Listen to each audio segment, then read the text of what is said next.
आउज़ुबिल्लाहि मिनश्शैतानिर्रजीम बिस्मिल्लाहिर्रहमानिर्रहीम। नूपुर शर्मा भारतीय जनता पार्टी की प्रवक्ता थीं, जो अब फिलहाल भारतीय जनता पार्टी से निष्कासित कर दी गई। पैगंबर मोहम्मद पर दिए गए उनके बयान पर विश्व भर में और विशेष रूप से अरब देशों में फैले आक्रोश के कारण बीजेपी को विवश होकर नूपुर शर्मा और एक अन्य प्रवक्ता के खिलाफ कार्रवाई करनी पड़ी। नूपुर शर्मा के खिलाफ कई एफआईआर दर्ज हुई हैं और मामला फिलहाल कोर्ट में पहुंच चुका है। नूपुर शर्मा का कहना है कि उनके बयान के बाद से उनको देश विदेश से हजारों धमकियों भरे संदेश और मैसेज आए, जिनमें उनके साथ सामूहिक बलात्कार करने से लेकर उनका सिर काट देने और उनको पीट पीट कर मार देने तक की धमकियां थी। हम आज इस मामले के कुछ और पहलुओं पर बात करेंगे। नूपुर शर्मा ने एबीपी न्यूज को दिए गए एक इंटरव्यू में कहा कि उन्होंने अपने मन से तो कुछ कहा ही नहीं था। उनका कहना है कि उन्होंने जो कुछ कहा है वो केवल रिलीजियस स्क्रिप्चर से पढ़कर बोला है। तो अगर उनका कथन किसी को आपत्तिजनक लगता है तो सवाल ही बदल गया। उनका कहना है कि उनकी मंशा ये नहीं है कि वो किसी भी धर्म विशेष के खिलाफ नफरत फैलाएं या इंसल्ट करें या गाली गलौज करें या फिर माहौल खराब करें। तो उनका कहना है कि मैंने तो नहीं लिखा और उन्होंने अपने मन से भी नहीं बनाया। उनका कहना है कि अगर वो गलत है तो वो इनवाइट करती हैं किसी सीनियर इस्लामिक क्लरिक को कि आएं और बताएं कि उनके दिए गए तथ्य बेकार हैं और ठीक नहीं है, तो वो अपने बयान को वापस भी ले लेंगी। आगे बढ़ें इससे पहले देखिए नूपुर शर्मा ने एबीपी न्यूज को दिए गए एक इंटरव्यू में क्या कहा, उसकी एक छोटी सी झलक। तो जो मैंने कहा है, मैंने कुछ रिलीजियस स्क्रिप्चर्स से पढ़ के बोला है। तो अगर आपको आपत्तिजनक लगता है तो वो तो सवाल ही बदल गया फिर, क्योंकि मेरी मंशा नहीं है कि मैं किसी भी धर्म विशेष की कहीं पे भी उसके खिलाफ नफरत फैलाऊं या इंसल्ट करूं या गाली गलौज करूं या फिर माहौल खराब करूं। जो लिखा है वो मैंने बोला है, और अगर वो कहीं गलत है तो आपको आपत्तिजनक लगता है तो फिर वो तो मैं कहूंगी कि मैंने तो नहीं लिखा और मैंने अपने मन से भी नहीं बनाया। अगर मैं गलत हूं तो मैं इनवाइट करती हूं किसी सीनियर इस्लामिक क्लरिक को आए और बताएं कि मेरे तथ्य बेकार है, मेरे तथ्य ठीक नहीं है, तो मैं अपने बयान को वापस भी लूंगी। परंतु जिस स्क्रिप्चर में से मैंने पढ़ के बातें कही हैं और बखूबी वही कहा है। यहाँ पर हो सकता है कि कुछ मुस्लिम कहें कि अब जब विश्व भर में हंगामा प्रारंभ हो गया, जब ये बयान वापस करने की बात कर रही हैं। लेकिन मेरा एक प्रश्न है तमाम मुस्लिम विद्वानों से। नूपुर शर्मा इस इंटरव्यू में किसी सीनियर इस्लामिक क्लरिक को इनवाइट कर रही हैं कि अगर वो गलत हैं तो वो आएं और बताएं कि उनके दिए गए तथ्य बेकार हैं और ठीक नहीं है, तो वो अपना बयान वापस ले लेंगे। नूपुर शर्मा के लिए नहीं, बल्कि उन अनेक असंख्य लोगों के लिए जो नूपुर शर्मा जैसे लोगों के बयान को सुनकर उससे कुछ न कुछ मानी पहनाने की कोशिश करते हैं। इन मुस्लिम क्लरिक को चाहिए था कि जवाब देने आगे आए। क्या इस्लामिक क्लरिक्स के सामने कोई जवाब नहीं है जो कुछ नूपुर शर्मा ने कहा उसकी रद्द करने के लिए? यदि कोई जवाब नहीं है और आप केवल नूपुर शर्मा के खिलाफ या ऐसे अन्य बयानों के खिलाफ ब्लास्फेमी की बात करते हैं, तो आप अपने को बाकी हिंदुओं के सामने कैसे सही ठहराएंगे? ये तो यही कहेंगे कि आपके पास कोई संतोषजनक जवाब नहीं है, इसलिए आप गाली गलौज और मारने काटने या सिर को तन से जुदा करने की बात करते हैं। क्या आपने कभी सोचा कि इस प्रकार के बयानों को देकर आप पैगंबर मोहम्मद से अपनी मोहब्बत नहीं दिखा रहे, बल्कि आपके बयान और रिएक्शन तो स्वयं पैगंबर मोहम्मद की सीरत और उनकी शिक्षा के विपरीत हैं। इससे पहले भी कुरान, पैगंबर मोहम्मद और इस्लाम के खिलाफ आरोप लगते रहे। आपका रिएक्शन सड़कों पर आना और शोर मचाना ही क्यों होता है? सवाल फिर वही है कि आपके पास उत्तर नहीं है जो आप इस प्रकार का रिएक्शन देते हैं। आप मानते हैं कि पैगंबर मोहम्मद अशरफुल मखलूकात थे, यानी तमाम सृष्टि में सबसे बेहतर मखलूक। आप कहते हैं कि वो तमाम इंसानियत के लिए उनकी बेहतरी का पैगाम लेकर आए थे।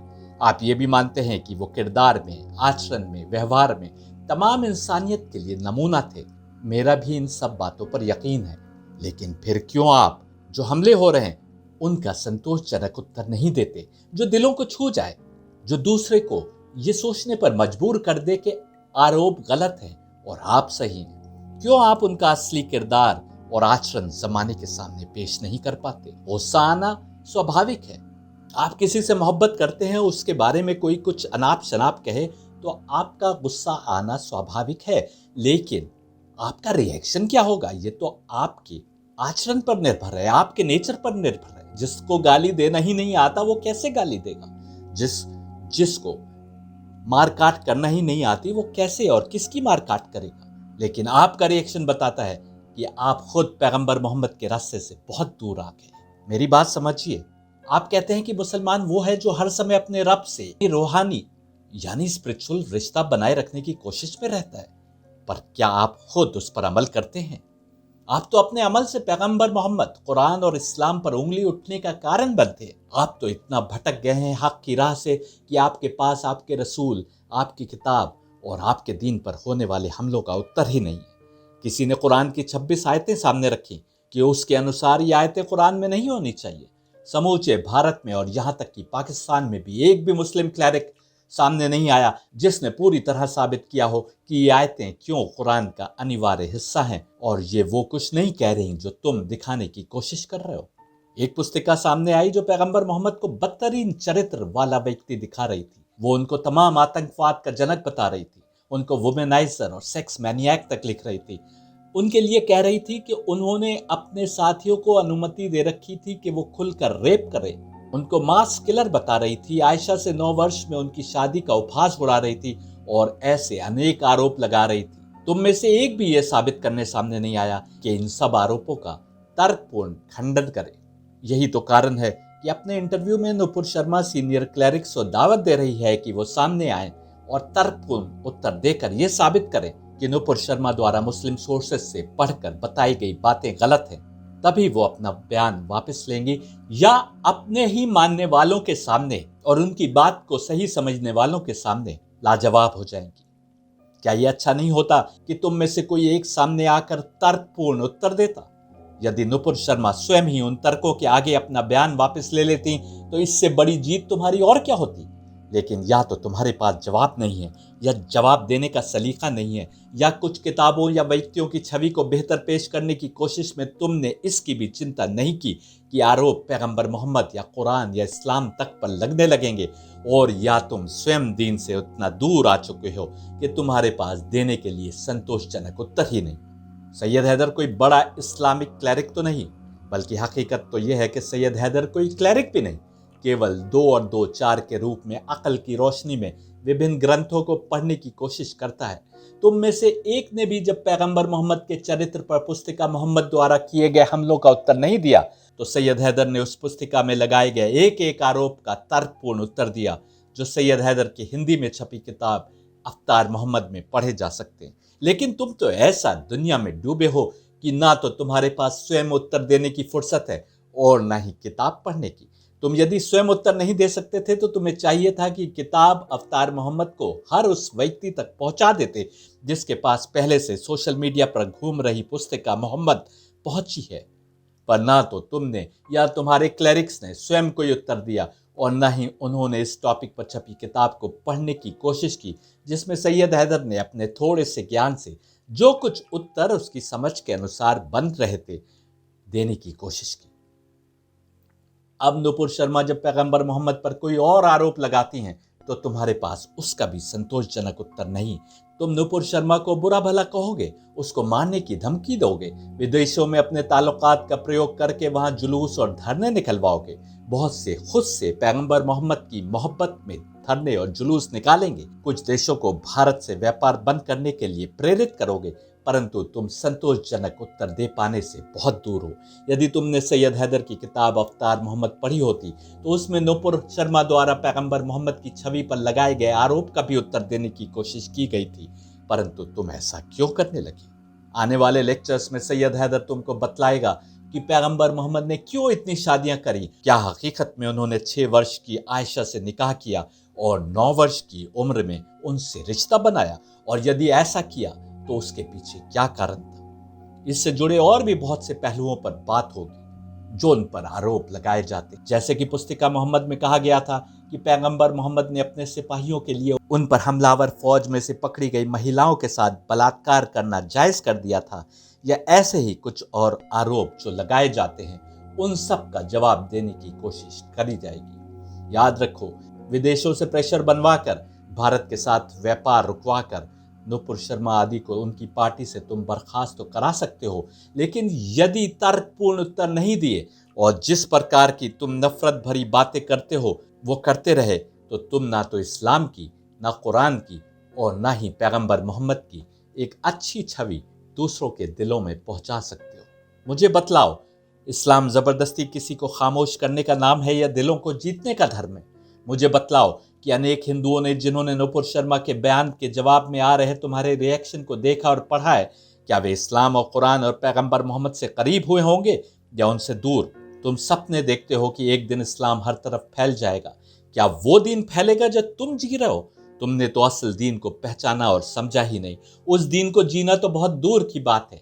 इस्लाम हर जमाने के लिए सलामती की राह पेश करता है, तो क्या वो सलामती की राह दूसरों का चैन और सुकून छीन लेने के लिए है या उनके साथ भी हक और इंसाफ से पेश आने की राह है?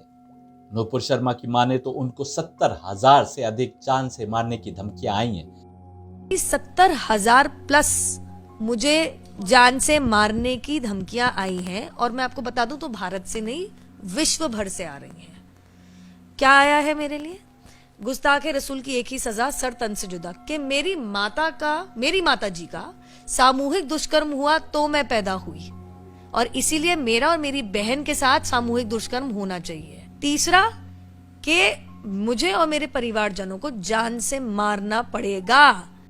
यदि आप विभिन्न सोशल मीडिया चैनल्स पर मुसलमानों के कमेंट्स देखें तो आपको ऐसी धमकियां हर ओर दिखाई दे जाएंगी। मुस्लिम क्लैरिक्स जवाब दें कि क्या कोई मुसलमान स्वयं किसी की जान लेने का डिसीजन ले सकता है जब तक कि उसकी स्वयं की जानो माल को खतरा ना हो? यह डिसीजन यदि कोई ले सकता है तो काजी ले सकता है, और उसको भी हक और इंसाफ के दायरे में रहते हुए विभिन्न इस्लामी शिक्षाओं को नजर के सामने रखते हुए फैसला करना होगा। काजी से ऊपर हेड ऑफ स्टेट या खलीफा होता है, वो भी हक का दामन और इंसाफ का दामन नहीं छोड़ सकता। फिर क्यों नहीं तुम अपने मानने वालों से कहते कि कानपुर जैसे शहर में निहत्ते गैर मुस्लिमों पर पथराव करना इस्लाम नहीं सिखाता, पुलिस पर पथराव करना इस्लाम नहीं सिखाता। बेगुनाह कोई भी हो, किसी भी धर्म से ताल्लुक रखने वाला क्यों ना हो, उसके खिलाफ मारपीट करना इस्लाम नहीं सिखाता। क्यों नहीं तमाम मुस्लिम क्लैरिक एकजुट होकर ये फैसला सुनाते हैं कि नुपुर शर्मा ने जो कुछ कहा है वो गलत भी हो, लेकिन आम मुसलमान को हक नहीं बनता कि वो किसी निर्दोष की जान ले। एक सज्जन तो टीवी चैनल पर कहते दिखाई दे रहे हैं कि उनका मन करता है कि यदि नुपुर शर्मा उनके सामने पड़ जाए तो वो उसको पीट पीट कर मार डालें। क्या इस्लाम किसी को पीट पीट कर मार देने की इजाजत देता है बिना किसी कोर्ट का फैसला सुनाए? हो सकता है कि कोई कहे कि भारत में कोर्ट जब हक और इंसाफ का फैसला नहीं सुना रहे इसलिए ऐसा रिएक्शन आ रहा है। यदि कोर्ट हक और इंसाफ का फैसला नहीं भी सुना रहे तो इस्लाम आपको इजाजत नहीं देता कि आप किसी को, वो अपराधी ही सही, स्वयं जान से मारने का फैसला लें। यदि इस्लामिक क्लैरिक ऐसा होते देख रहे हैं और फिर भी खामोश बैठे हैं तो आप समझ सकते हैं कि उनकी स्वयं की दीन की समझ किस स्तर पर पहुंच चुकी है।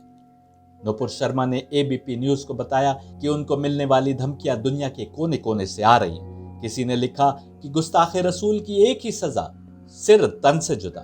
जरा बताएं, पैगंबर मोहम्मद के जमाने में क्या उनके साथ गुस्ताखियां नहीं हो रही थी? वो काबा के सामने अपने रब की इबादत में सिजदे में जाते तो कोई ऊंट की आंतें लाकर उनकी पीठ पर डाल देता, जिसके बोझ तले वो दब जाते और स्वयं उठ भी नहीं पाते। कोई उनके मुंह पर थूकता, ऐसे कि थूक उनके मुंह पर पड़ता। कोई बच्चों को उकसाता कि उनको पत्थर मारो और वो लहू लुहान हो जाते। कोई उनको जादूगर कहता और तमाम मक्का में आने वालों से कहता कि अपने कानों में रुई डाल लो, क्योंकि वो ऐसा जादूगर है कि जिसके कानों में उसकी आवाज पहुंच जाए वो इसके पीछे हो जाता है। वो मकान के नीचे से गुजर रहे होते तो कोई बुढ़िया अपने घर का तमाम कूड़ा बटोर कर इस इंतजार में रखती कि जब वो गुजरे तो उन पर कूड़ा डाल दिया जाए। कोई उन्हें जहर देने की कोशिश करता, उनको मारने की कोशिश करता। क्या पैगंबर मोहम्मद की जिंदगी ऐसी गुस्ताखियों से भरी हुई नहीं थी? कोई एक उदाहरण बताओ जब उन्होंने ऐसा करने वालों का सिर तन से जुदा किया हो। मक्का में तो छोड़ो, मदीना में जब हुकूमत कायम हो गई और पैगंबर मोहम्मद तमाम अरब के, यहाँ तक कि मक्का के भी हाकिम हो गए, तो क्या उन्होंने गुस्ताखे रसूल का सिर तन से जुदा किया या सब गुस्ताखों को आम माफी दे दी गई? तुम अपनी मानसिकता दिखाते हो जब तुम कहते हो कि गुस्ताखे रसूल की एक ही सजा, सिर तन से जुदा। ये इस्लाम की शिक्षा है क्या? इस्लाम तो सलामती का पैगाम देने का नाम है। इस्लाम तो सब्र करने का नाम है। इस्लाम तो हक की आवाज बुलंद करने का नाम है। तुम्हें हक की आवाज बुलंद करने से कोई नहीं रोक रहा, लेकिन गाली गलौज करना क्या इस्लाम सिखाता है? तुम्हारा रूहानी लेवल गिर चुका है कि तुम गाली गलौज कर रहे हो, मारपीट की बातें कर रहे हो। तुमने इस्लाम को ऐसे पेश किया कि उसको मार काट का धर्म बनाकर पेश कर दिया, और तुम अपने को पैगंबर मोहम्मद और इस्लाम का शुभ चिंतक मानते हो। तुम तो कल तक जिन्होंने हिंदुस्तान में अनेक मंदिरों को तोड़ा और बहुत सारे मंदिर तोड़े, उनको अच्छा मानते रहे हो। मैं इनवाइट करूंगी कि कोई इस्लामिक क्लेरिक आए। देखिए, हम लोकतंत्र में रहते हैं, ये जगह सिविल डिबेट की है। अभी मुझे कुछ थ्रेट्स आई हैं जिसमें मेरे बलात्कार के साथ ये कहा गया है कि हमारे कृष्ण भगवान तो सामूहिक बलात्कारी थे, फोटो के साथ आया है। अब कृपया करके मुझे बताइए, मैं या किसी के भी नाम मुंह से आपने सुना है कि भैया जान से मार दो, बलात्कार कर दो? सुना आपने किसके मुंह से? जिस तरीके का ये टारगेटिंग चल रही है, जिसमें करीबन 1 लाख मैसेजेस 70,000 बार पढ़ चुकी, मैं मजाक नहीं कर रही हूं। अब तो 80 हो गया होगा कि मैं परेशान होगी, कितना फॉलो कर लूंगी। क्या इस्लाम या कुरान तुमसे कहता है कि तुम दूसरों के रहबरों या उनके दीन के पेशवाओं की बेहुरमती करो? बल्कि कुरान तो कहता है कि हर तरफ हमने पैगंबर भेजे, हर तरफ अवतार आए, उनकी ही जबान बोलते हुए, उन्हीं की जबान में मैसेज दिया गया, हर तरफ हक का पैगाम पहुंचाया गया। कोशिश करो, वो हो सकता है उन तक भी हक का पैगाम पहुंचा हो, पर तुम समझने को तैयार नहीं। तुमने उनको काफिर बना दिया, जो मैं साबित करता हूं कि काफिर की डेफिनेशन कुछ और है और तुमने कुछ और बना रखी है। तुमने तो अपने अल्लाह को अपना बना लिया, दूसरों से काट लिया, जबकि अल्लाह तो वो है जहां जहां भी एक एब्सोल्यूट हर तरफ मौजूद कादिर मुतलक खुदा का कॉन्सेप्ट मौजूद है, बस वही तो अल्लाह है। क्या ये गलत कह रहा हूं? पर तुम कहते हो हमारा अल्लाह कुछ और दूसरों का परमात्मा जुदा और दूसरों का ईश्वर या खुदा जुदा। तुम दीवारें खड़ी कर रहे हो, दूसरे भी दीवारें खड़ी कर रहे हैं। जब दोनों तरफ से दीवारें खड़ी होती रहेंगी तो दीवारें तो ऊंची होंगी। ये देश का नुकसान है, तुम्हारा नुकसान है, उनका नुकसान है। जो नफरतों के बीज बो रहे हो, ये हमारे दुश्मनों को अपना उल्लू सीधा करने के रास्ते दिखाएंगे। अकल के नाखून लो, इंसाफ और अमन और सलामती के रास्ते पर आओ, यही इस्लाम है। तुम में से कोई लिख रहा है कि नुपुर शर्मा की माता का सामूहिक दुष्कर्म हुआ तो वो पैदा हुई और इसलिए नुपुर शर्मा और उसकी बहन के साथ सामूहिक दुष्कर्म होना चाहिए। क्या ये इस्लामी शिक्षा है या दौर जाहिलियत का रिवाज है? ये तो शैतानी वसवसों में डूबे हुए लोग किया करते हैं। ये तो वो गैर इस्लामी फौजें किया करती थी जब वो किसी शहर को कब्जे में ले लेती थी। सामूहिक दुष्कर्म की बात छोड़ दो, इस्लामिक क्लेरिक बताएं कि क्या केवल एक व्यक्ति भी अकेला किसी महिला के साथ दुष्कर्म कर सकता है? क्या इस्लाम इसकी इजाजत देता है? भले ही उस महिला का स्वयं का कैरेक्टर कितना ही खराब हो, भले ही उसने कितना ही बड़ा गुनाह क्यों न किया हो। इस्लाम में सबसे बड़ा गुनाह इस सृष्टि के एकमात्र क्रिएटर के बराबर किसी और को खड़ा करना है, जिसको शिर्क कहते हैं। मैं पहले के लेक्चर्स में इसका कारण भी बता चुका हूं कि क्यों ये बड़ा गुनाह है। क्या इस्लाम किसी को भी, यहां तक कि काजी या खलीफा को भी इजाजत देता है कि वो किसी महिला के साथ दुष्कर्म करे या बिना शादी किए उससे कोई रिश्ता बनाए? इस्लाम तो यदि नुपुर शर्मा पर या किसी भी नामहरम महिला पर नजर भी पड़ जाए तो दोबारा निगाह उसकी ओर डालने की इजाजत नहीं देता। फिर इस्लाम कैसे सामूहिक दुष्कर्म की इजाजत मुसलमानों या किसी ग्रोह को दे सकता है? ये कर्म तो यजीद जैसों ने किया। जब यजीद की फौज ने मदीना पर हमला किया और यजीद की फौज को आम इजाजत दे दी गई कि वो 3 दिन तक मदीना में हर जवान औरत के साथ सामूहिक बलात्कार करे, यहां तक कि मस्जिद नबवी में पनाह लेने वाली महिलाओं को भी नहीं छोड़ा गया। तुम में से कुछ यजीद को सही मानते हैं तो उसके आचरण को अपना आचरण बनाने की बात करते हैं। यही कारण है कि सैयद हैदर कहता है कि कुछ हस्तियों की इज्जत बनाने की कोशिश में तुमने इसकी परवाह नहीं की कि हमेशा के लिए इस्लाम या कुरान या पैगंबर मोहम्मद की छवि दागदार हो जाए। तुमने इस्लाम को बहुत पहले ही त्याग दिया था और तुम अपने को मुसलमान कहते रहे।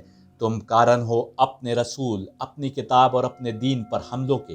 तुमको और तुम्हारे आचरण को देखकर लोग इस्लाम को वैसा ही समझने की कोशिश करते हैं। जब तुम अपने को पैगंबर मोहम्मद का चाहने वाला बताते हो और फिर लोग तुम्हारा आचरण देखते हैं, तब वो सोचते हैं कि तुम जो कुछ उनके नाम पर करते हो वो शायद उनकी ही शिक्षा हो।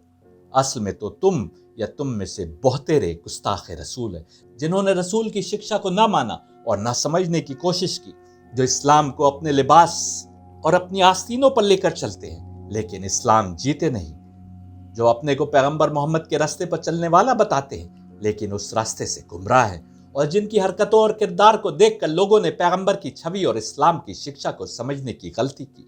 इस्लामिक क्लेरिक जिनको नुपुर शर्मा बुला रही हैं कि सामने आए और उन्होंने किताबों से पैगंबर मोहम्मद के बारे में जो कुछ पढ़कर सुनाया है उसका तर्कपूर्ण उत्तर दें, वो यहाँ भी खामोश हैं और इन मुसलमानों द्वारा फैलाई गई नफरतों पर खामोश हैं।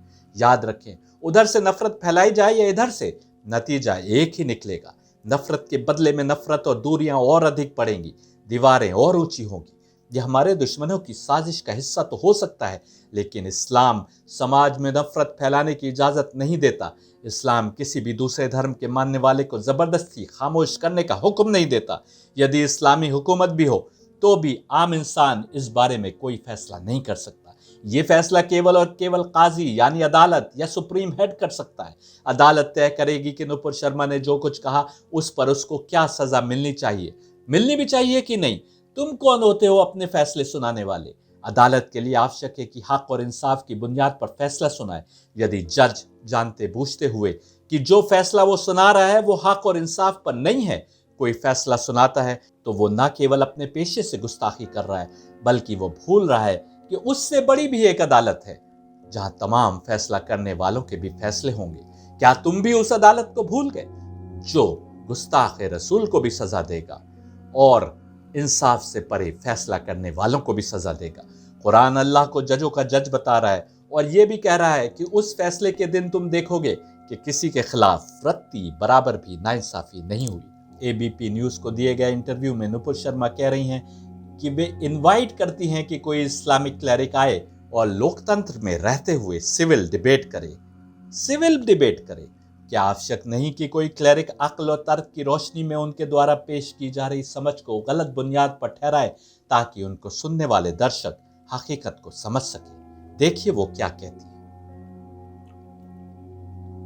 देखिए, सिविल सोसाइटी में इस चीज की जगह नहीं है। विचार विमर्श करिए, अच्छी बहस करिए, तथ्य अगर है तो उसके ऊपर दूसरा तथ्य दीजिए। अगर कुछ कह रही हूँ गलत है तो आप उसको नकारिए, बताइए कि मैं कहाँ गलत हूँ, मैं अपना बयान वापस लूंगी।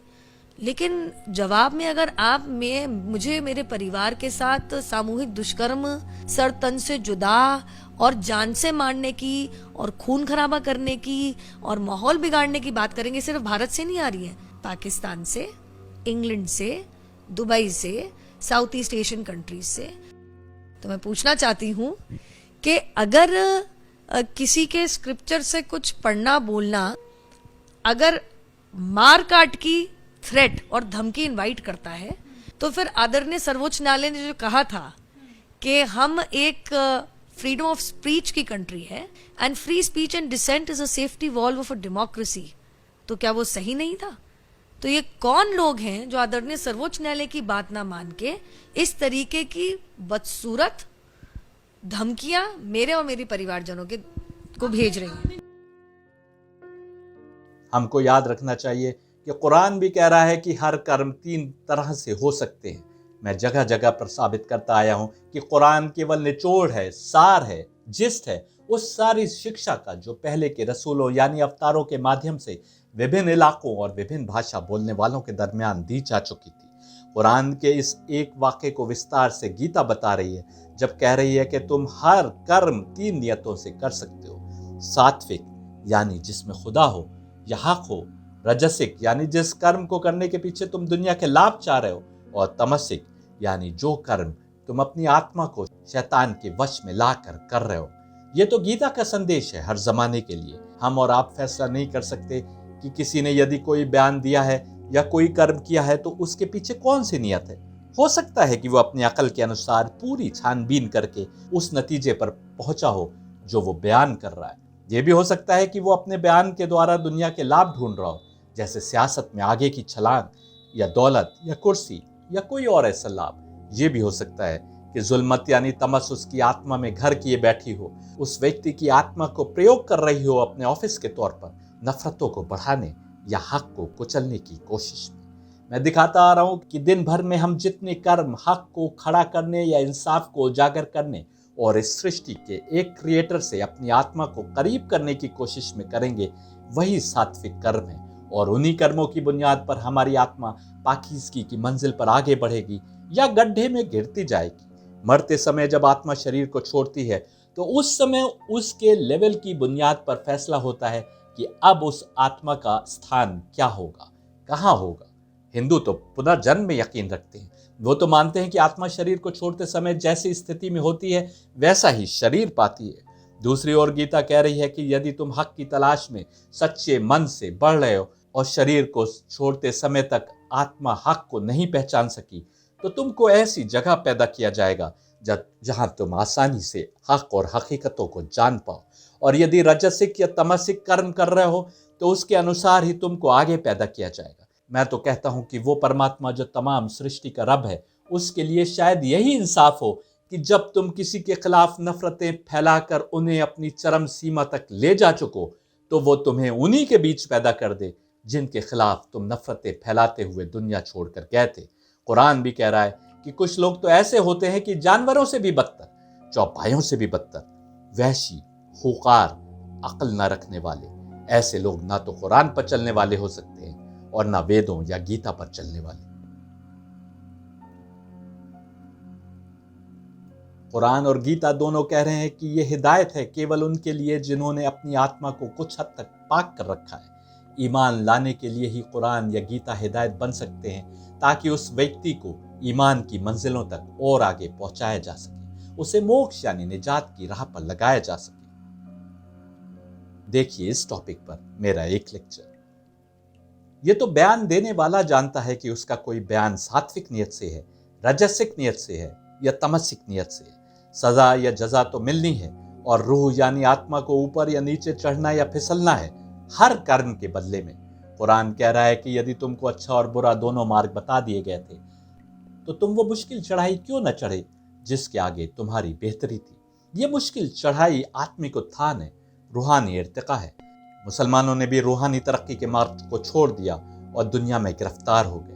हिंदू भी आत्मिक उत्थान के मार्ग को छोड़कर दुनिया के मोह और नफरतों का शिकार होने लगे। इसमें ना तो मुसलमानों का लाभ है और ना हिंदुओं का और ना ही देश का। हिंदू को चाहिए कि असली धर्म को समझे और उस पर चलने की कोशिश करे। असली धर्म उसको रामायण, पुराण और महाभारत में नहीं मिलेगा, बल्कि गीता, उपनिषद और वेद में मिलेगा। उसकी सही समझ को समझ जाने में मिलेगा। मुसलमानों को चाहिए कि कुरान की असली शिक्षा को समझे और पैगंबर मोहम्मद की राह पर अपनी जिंदगी को लगाएं। मेरी मानिए तो दोनों ओर की किताबें एक ही रास्ता दिखा रही हैं, एक ही मार्ग को उजागर कर रही हैं। उस मार्ग पर आने में ही तुम्हारी भलाई है। लेकिन कुरान या पैगंबर मोहम्मद के आचरण की समझ हक और हकीकत की बुनियाद पर बनाएं, ना कि अपने मन के अनुसार। सात्विक कर्म के बिना, रूहानी तरक्की के बिना कैसा दीन और कैसे मुसलमान। हक की राह को समझो और उस पर आओ, तब तुमको दीन और दुनिया की कामयाबी मिलेगी। सैयद हैदर कोई इस्लामिक क्लरिक नहीं, लेकिन आगे आने वाले लेक्चर में नुपुर शर्मा द्वारा किताबों से पेश की गई बातों का तर्कपूर्ण और संतोषपूर्ण उत्तर देने की कोशिश अवश्य करेगा। मेरे लेक्चर सुनते रहिए। आपके सामने वो हक पेश करने की कोशिश कर रहा हूं जो कुरान से और उससे पहले भेजी गई तमाम आसमानी किताबों से, जिनमें पहली किताब वेद है और अंतिम किताब कुरान है, वो हक साबित हो रहा है। और आप अगर अकल लगाएंगे तो आप देखेंगे कि वही हक है, वही हकीकत है जो मैं पेश कर रहा हूं।